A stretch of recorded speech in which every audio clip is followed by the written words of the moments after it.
Namaste, welcome, Swastiastu. This is Supramental Seminar. Pilot Shurik here at our balcony studios.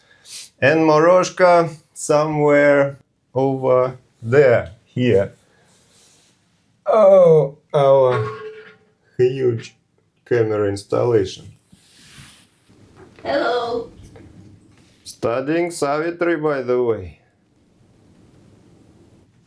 In our Aurobindonian community, for the last 50 years, we've been looking forward for the specific prophecy to come true, made by the Mother in the days of the agenda. The promise went that in 50 years' time, the thought and vision of Sri Aurobindo will possess and inspire the whole receptive part of humanity on earth. Well, the time of the prophecy is now, and all I can say is that the whole receptive portion of humanity turned out to be not that large, unfortunately. The magnificent phenomenon of our Guru Sri Aurobindo, who was none other but a direct divine action on earth, was largely missed by the people of earth. Sure, there are thousands of devotees in India praying on icons and tombstones, and a few of them worldwide studying the books, but fake gurus like Sai Baba have millions of followers, and millions of others are still arguing if Christ or Muhammad are proper leaders of humanity of the 21st century. In the age when we were supposed to have done away with all religious dogma, be open for pure search of the truth, to engage in unfettered, unbiased, scientific almost exploration of consciousness, when true spirituality, free from any religious inhibitions, was supposed to flourish, we are still hopelessly wallowing in all sorts of mental stereotypes and brainwashing dogmas instead.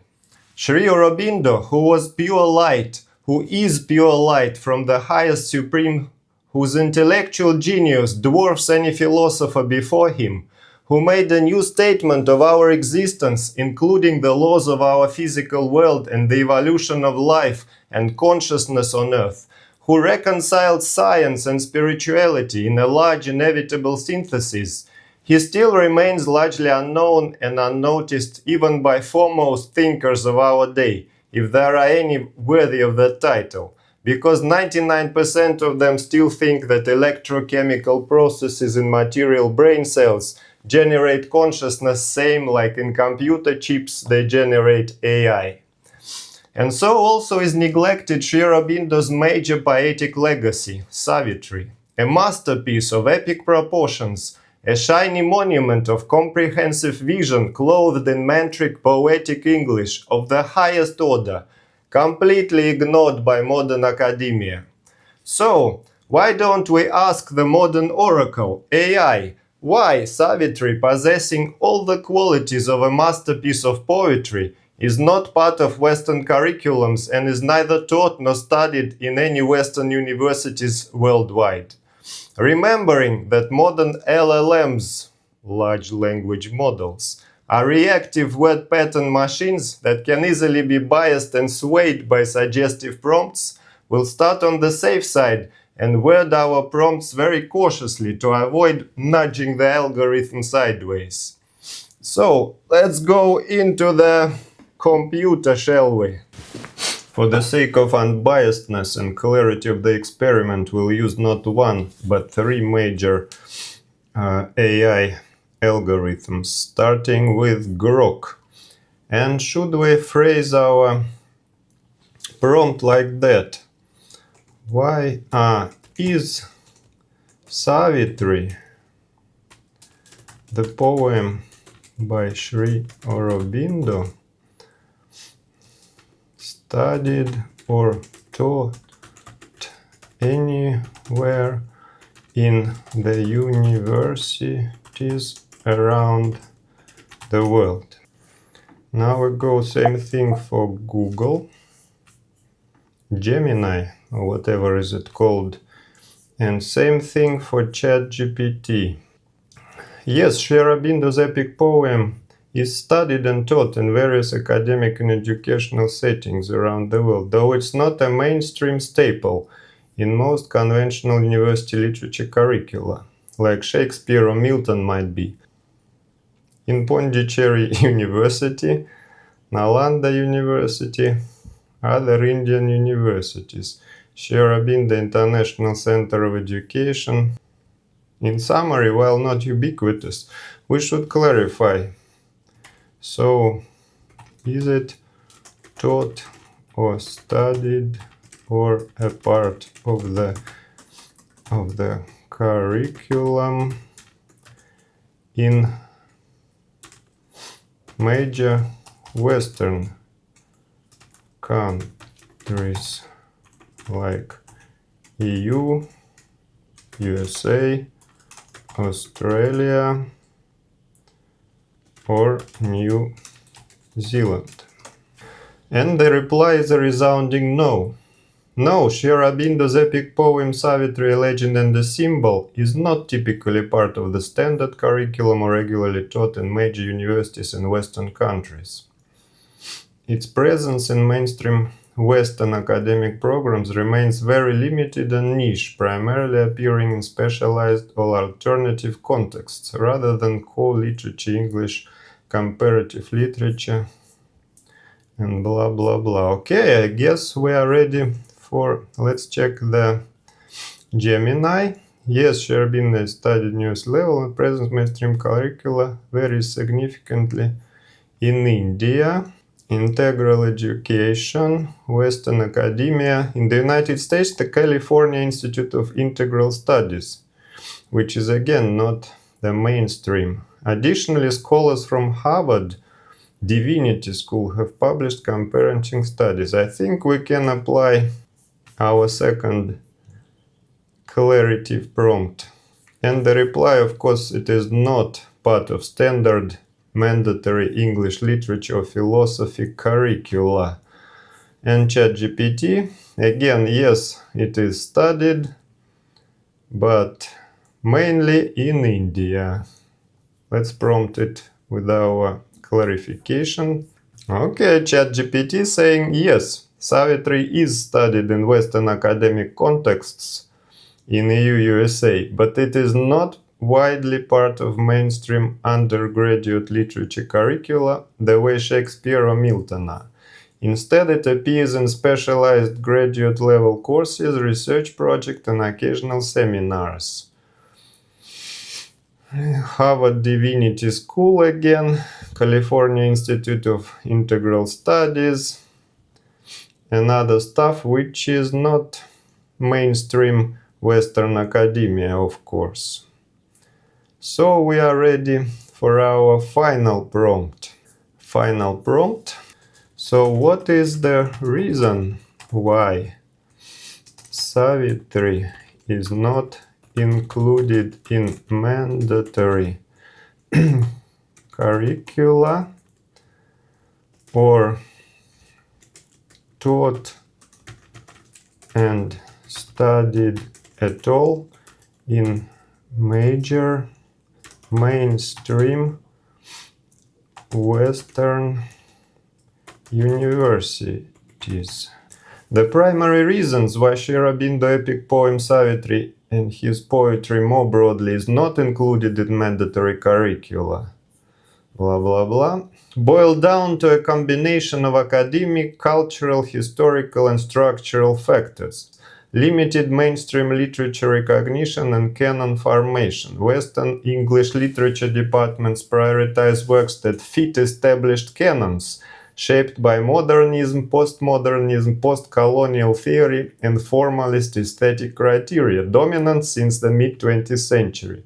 Sri Aurobindo's poetry, especially Savitri, is often seen as outside these frameworks. It's a massive visionary spiritual epic, written in a grand, somewhat archaic style, influenced by classical Sanskrit tradition and his own supramental integral vision. It does not align neatly with the experimental, ironic, fragmented aesthetics of high modernism, like Eliot, Pound, Joyce. Strong association with spirituality, mysticism, and integral yoga, which Western academia doesn't like. While post-colonial curricula include many Indian writers, Tagore, Rushdie, Roy, etc., Sri Aurobindo is rarely featured. His nationalist phase was early, and after his withdrawal into spiritual work, he did not engage directly with the mid-20th century decolonization discourse that shapes much post-colonial scholarship. Again, woke political agenda preventing Sri Aurobindo from being studied. Despite some early 20th century Western interest, Sri Aurobindo's presence in mainstream Western academia has been described as evident by its absence, by scholars sympathetic to his work. In essence, Savitri is not excluded due to any inherent lack of quality or depth. That's what I have been seeing from LLMs. They keep replying that Savitri is excluded not because of lack of craft or quality or high poetry or value. Many admirers consider it a profound achievement, but because it does not fit the dominant secular, formalist, post-colonial or modernist priorities of mainstream Western literary studies. Let's copy the prompt into Gemini. What is the reason why? And into ChatGPT. ChatGPT with its straight, non-evasive answer without mystification or ideology. Again, I want to stress here, same reasons. Savitri is absent from mandatory Western curricula not because of lack of merit, but because it violates several structural assumptions of modern Western literary studies: canon formation, pedagogy, ideology, and institutional incentives. Canon inertia, the biggest factor. Western literature curricula extremely conservative. Mandatory syllabi dominated by Shakespeare, Milton, Chaucer. Romantic poets, Victorian novelists, modernists, Eliot, Joyce, and Woolf.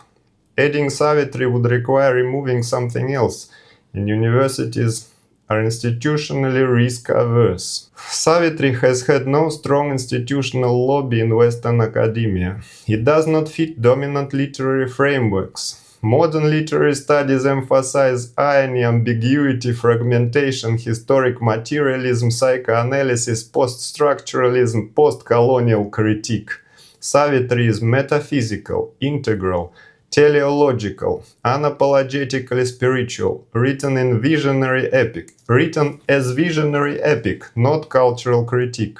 This makes it methodologically awkward for Western cultural institutions. There's no easy way to teach Savitri using deconstruction, Marxist criticism. Do they still using Marxist criticism in the universities? My God. Gender theory, postmodern skepticism.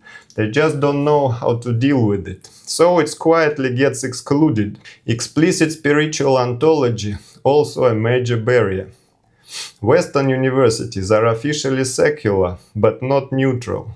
Texts that assert metaphysical truth, claim supramental consciousness, present spiritual knowledge as knowledge, not metaphor, are treated with suspicion. Pedagogical impracticality. Okay, it's a large text, but who prevents them from actually taking the excerpts, at least to get some students acquainted with the style, with the flow of thought, and maybe somebody will be interested in deeper studies on their own. Instead, they just cut it all down completely. Post-colonial irony, too Indian, not Indian enough. Paradoxically, it's too Indian for English departments, not English literature in the narrow sense.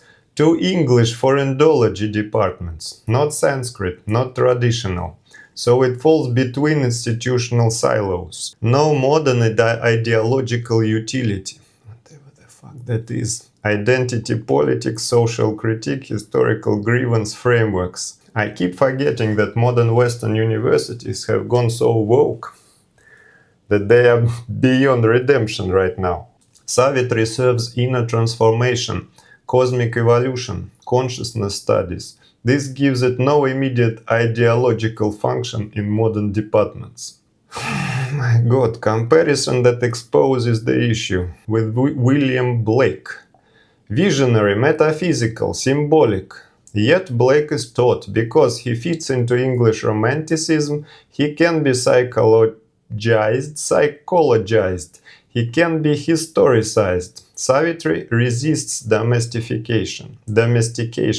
So Savitri is excluded not due to lack of greatness, but because it challenges secular academic assumptions, resists theory-driven analysis, demands spiritual seriousness, refuses irony and relativism, and exceeds curricular convenience. So, one honest sentence from ChatGPT. Savitri is not ignored because it's weak. It is ignored because it's too whole for a fragmented academic system. Not bad, ChatGPT. Not bad at all. What about Gemini? The exclusion from mandatory Western curricula is primarily due to its unique classification, which often places it outside the traditional boundaries of Western academic disciplines. Mythopoesis versus realism, cultural nuance, curricular constraints, massive volume, Eurocentric canon. Mainstream Western curricula historically prioritize the Western canon. Where's the inclusiveness, brothers? Okay, so far I'd say ChatGPT seems to be the best. What about Grok? Limited mainstream literary recognition and canon formation. Established canons shaped by modernism, postmodernism, it doesn't fit their dogmas. Strong association with spirituality, mysticism, and integral yoga. Geographical and cultural marginalization in post-colonial world literature. Historical reception and eclipse in academia. Practical and institutional factors. Many admirers consider it a profound achievement, but because it does not fit the dominant secular, formalist, post-colonial or modernist priorities of mainstream Western literary studies. So finally, let's summarize the AI oracle's opinion, largely in the words I'll be quoted from the ChatGPT's replies.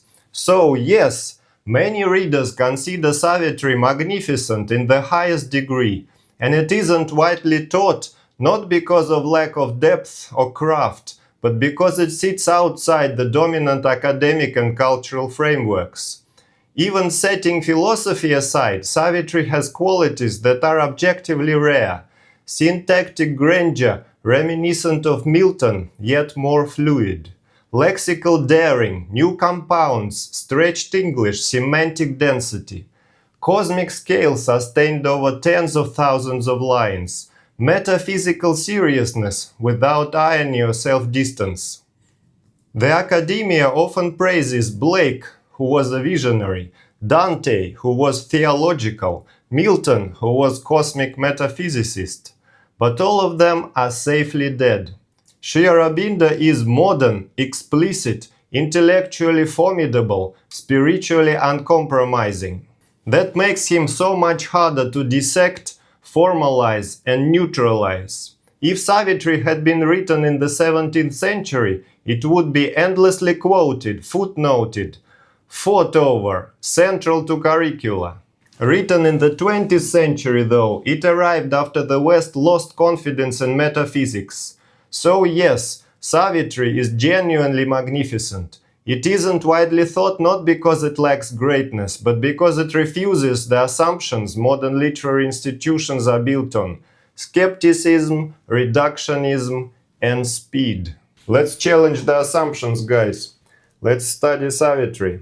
It's the greatest work of the greatest genius of our days. Cheers, and see you in the next video.